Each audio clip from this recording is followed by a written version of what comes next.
Hello प्यारे बच्चों, कल हम चैप्टर 3 अंडरस्टैंडिंग क्वाड्रिलेटरल्स का इंट्रोडक्शन पार्ट देख चुके हैं, जिसमें हमने कर्व्स देखे थे, डिफरेंट टाइप्स ऑफ कर्व्स, और कुछ कर्व्स जो प्योरली लाइन सेगमेंट से बनते हैं जिनको हम पॉलीगन्स कहते हैं। पॉलीगन का इंटीरियर रीजन, एक्सटीरियर रीजन और कितने तरह के polygons, that means classification of polygons.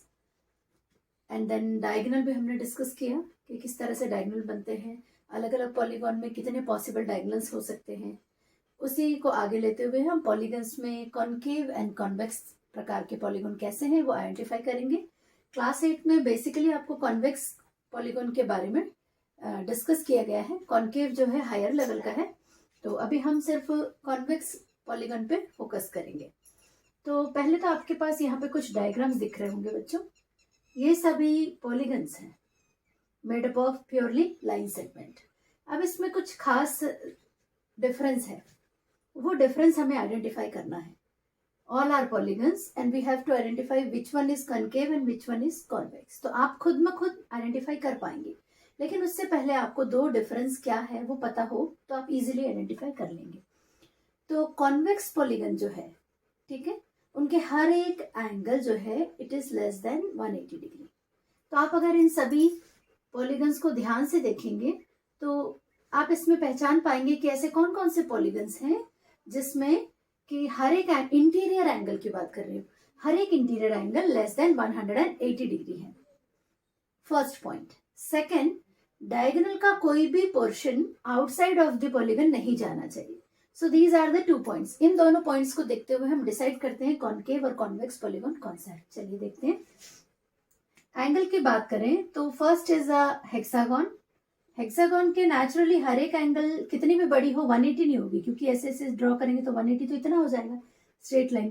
That means हर एक जितनी 6 एंगल्स हैं अंदर, ये सभी कैसी है, लेस देन 180। तो इसका मतलब ये क्या हो सकता है, आप डिसाइड कीजिए। फिर एक दूसरा शेप हमने लिया पैरेललोग्राम। इसमें भी 180 तो नहीं हो सकती, 180 इतनी होती, तो less than 180 that means acute हो सकती है, ऑब्ट्यूज हो सकती है, but more than 180 that means reflex angle नहीं है। रेक्टेंगल में भी कोई भी रिफ्लेक्स एंगल नहीं है। इनफैक्ट रेक्टेंगल के अंदर चारों एंगल्स कितने हैं, 90 डिग्री के। ट्रेपीजियम में भी कोई भी एंगल रिफ्लेक्स एंगल नहीं है, ठीक है। अब थोड़ा सा इन फिगर्स की तरफ गौर कीजिए। ये वाले फिगर में यहाँ पे भी 4 एंगल्स है या 5 एंगल है अकॉर्डिंग टू साइड। एंगल 1, एक एंगल बन रहा है यहाँ पे एंगल 2, एक और एंगल बन रहा है एंगल 3, और कहीं एंगल है क्योंकि इसमें 4 साइड से बेटा, 1 2 3 4, उस हिसाब से एंगल भी 4 होना चाहिए, तो 1 एंगल इज दिस।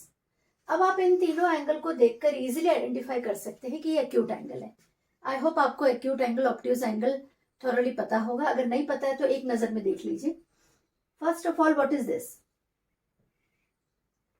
ये corner of blackboard, corner of your notebook, book, geometry box, जो फोन जिससे मैं वीडियो बना रही हूँ, ये कॉर्नर जो है 90 डिग्री बनाते हैं बच्चों, ठीक है। कॉर्नर जो है वो 90 डिग्री, क्योंकि length is perpendicular to breadth या breadth is perpendicular to length. लंबाई और चौड़ाई लंबवत होते हैं, 90 डिग्री बनाते हैं। तो 90 डिग्री से छोटा जो कोण बनेगा उसे हम एक्यूट एंगल कहते हैं। एग्जैक्ट 90 डिग्री बना, ठीक है, तो राइट एंगल। और मोर देन 90 डिग्री बन गया तो हम कहते हैं ऑब्ट्यूज एंगल। और अगर स्ट्रेट लाइन बन गया तो हम कहते हैं स्ट्रेट एंगल, या this one is supplementary angle, ठीक है। देन मोर देन 180 बन गया, लेकिन कंप्लीट एंगल 360 से कम, यहां से लेकर पूरा यहां तक, this is known as reflex angle. तो अगर आप इसको देखेंगे तो ना तो ये एक एक्यूट है, ना राइट एंगल है, ना ऑब्ट्यूज है, ना ही ये स्ट्रेट लाइन है, मतलब 180 भी नहीं है। More than 180 that means this is a reflex angle. और जहां पर रिफ्लेक्स एंगल होता है, ठीक है, वो कॉन्केव पॉलीगन होता है। थोड़ा यहां पर देखेंगे, एक एंगल 2 3, एक एंगल यहाँ बनेगा, यहाँ पर, यहाँ पर, यहाँ। कोई ना कोई एक एंगल जो है कॉन्केव में रिफ्लेक्स अगर है, बाकी एक्यूट है कोई बात नहीं, ऑब्ट्यूज है कोई बात नहीं, स्ट्रेट एंगल है कोई बात नहीं, एक भी अगर रिफ्लेक्स एंगल हो गई तो वो कॉन्वेक्स नहीं हो सकता।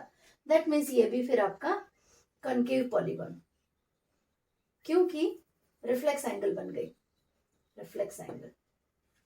ये वाले डायग्राम को देख लीजिए, यहाँ पे भी एक रिफ्लेक्स एंगल है। तो आई थिंक आपको क्लियर हो गया होगा लेकिन यहाँ पर कहीं पे भी नहीं है। तो ये जितने डायग्राम्स हम यहाँ डिस्कस कर रहे हैं, they are known as convex polygon and these are known as concave polygon. तो इनके दो डिफरेंसेस जो हमने डिस्कस किए, फर्स्ट पॉइंट है बच्चों, फर्स्ट पॉइंट जो हमने डिस्कस कर लिया कि कॉन्वेक्स पॉलीगन में all the angles in a convex polygon is less than 180 degree. हर एक एंगल कॉन्वेक्स पॉलीगन में 180 से कम होगा, ठीक है। और यही सेम फर्स्ट पॉइंट कॉनकेव के लिए, one of the angle, at least one of the angle is always greater than 180 degree, greater than 180 but less than 360, that means reflex angle होगा। कम से कम एक एंगल कैसा होगा बेटा, रिफ्लेक्स एंगल होगा, ठीक है। अब सेकंड पॉइंट हम डिटेल में देखते हैं। डायगोनल की बात करें तो कॉन्वेक्स पॉलीगन में हम डायगोनल ड्रॉ करेंगे। तो ये फर्स्ट पॉइंट अगर हमने कंसिडर किया तो फर्स्ट पॉइंट से लेके नेक्स्ट कंसेक्यूटिव पॉइंट छोड़कर नेक्स्ट से ज्वाइन करना है डायगोनल। फिर यहां से ड्रॉ किया तो एक और डायगोनल, फिर यहां से कीप ऑन डूइंग। आप आराम से अपने सिस्टम के हिसाब से डायगोनल्स बनाते चले जाइए और आप यहां से भी ज्वाइन कर सकते हैं। एक्चुअली हेक्सागन में 6 साइड होते हैं लेकिन डायगोनल इसमें 9 होते हैं। ये बहुत इंटरेस्टिंग पॉइंट है। 9 डायगोनल्स होते हैं, 9 डायगोनल्स। क्या कोई भी डायगोनल का थोड़ा भी पोर्शन बाहर आया? नहीं। पैरेललोग्राम में डायगोनल ड्रॉ करेंगे तो इनसाइड, रेक्टेंगल में ड्रॉ करेंगे तो इट इज इनसाइड, ट्रेपेजियम में डायगोनल ड्रॉ करेंगे तो it is inside the polygon, इसलिए ये कन्वेक्स है। जबकि यहां पर देखिए एक डायगोनल तो ये हो गया, दूसरा डायगोनल ये ड्रॉ करेंगे तो क्या ये बाहर आ गया आउटर में, या आउटसाइड आ गया कि नहीं आया। यहाँ पे एक और डायगोनल ड्रॉ करेंगे, आप अंदर तो ड्रॉ करेंगे ही नो डाउट, तो ये आउटसाइड आ गया। यहाँ पे एक डायगोनल आउटसाइड, यहाँ पर डायगोनल ड्रॉ करेंगे तो आउटसाइड। तो इसका मतलब सेकंड पॉइंट आपका है, सेकंड पॉइंट आप कह सकते हैं कि कॉन्वेक्स पॉलीगन में कोई भी पोर्शन डायगोनल का बाहर पॉलीगन के नहीं आएगा, जबकि कॉनकेव पॉलीगन में may be one of the diagonal is outside the polygon. तो सेकंड पॉइंट है, in convex polygon diagonals are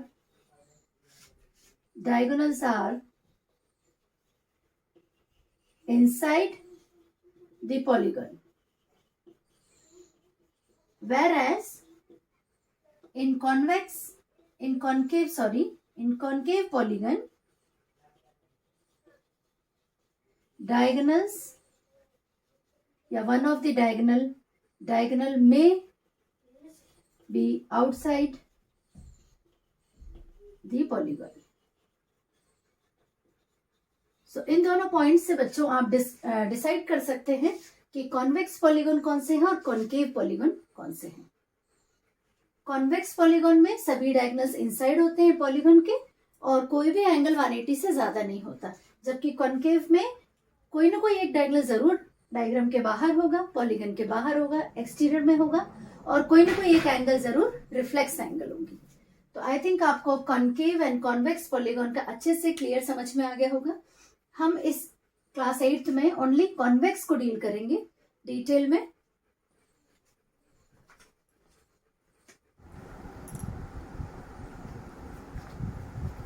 concave and convex polygon identify करने के बाद हम थोड़ा देखेंगे रेगुलर एंड इरेगुलर पॉलीगन्स क्या होते हैं। नाम से थोड़ा बहुत आपको आइडेंटिफाई हो पा रहा होगा।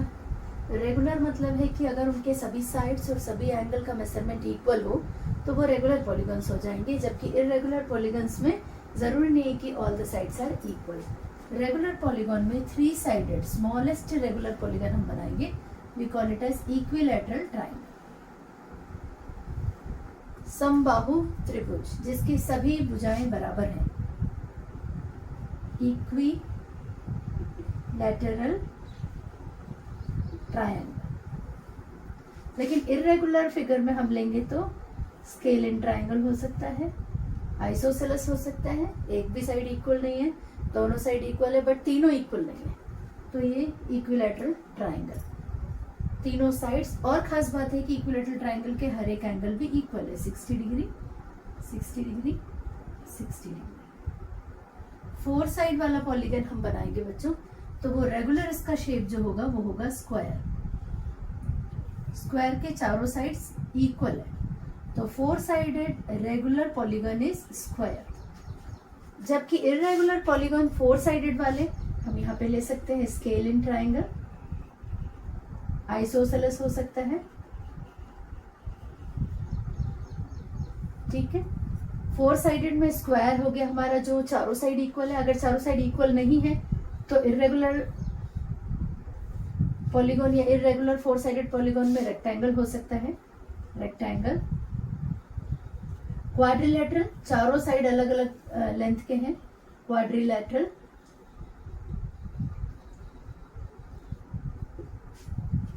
ठीक है बच्चों, तो 5 साइडेड रेगुलर पॉलीगन में हम ले सकते हैं पेंटागन, जिसके पांचों भुजाएं बराबर बराबर लंबाई की हो, पेंटागन।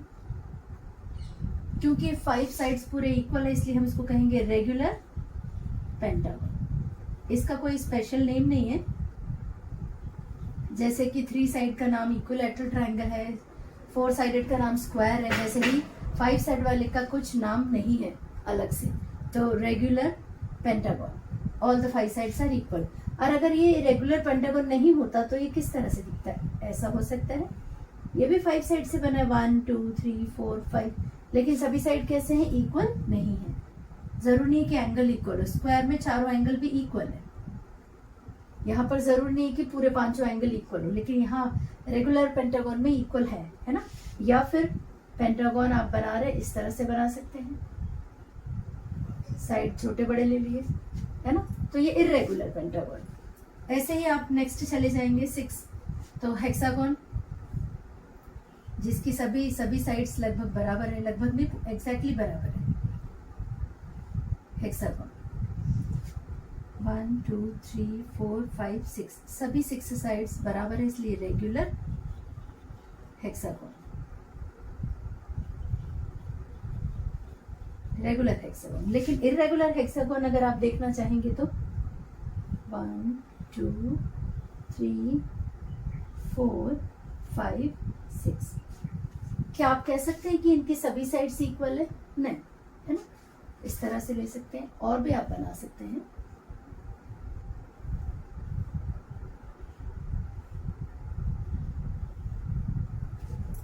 तो ये इर्रेगुलर हो गया और ये वाला शेप पूरा रेगुलर हो गया। तो रेगुलर पॉलीगन को फिर से अगर हम डिफाइन करेंगे, a polygon in which all the angles and all the sides are equal are known as regular polygon, और इर्रेगुलर में साइड्स में डिफर।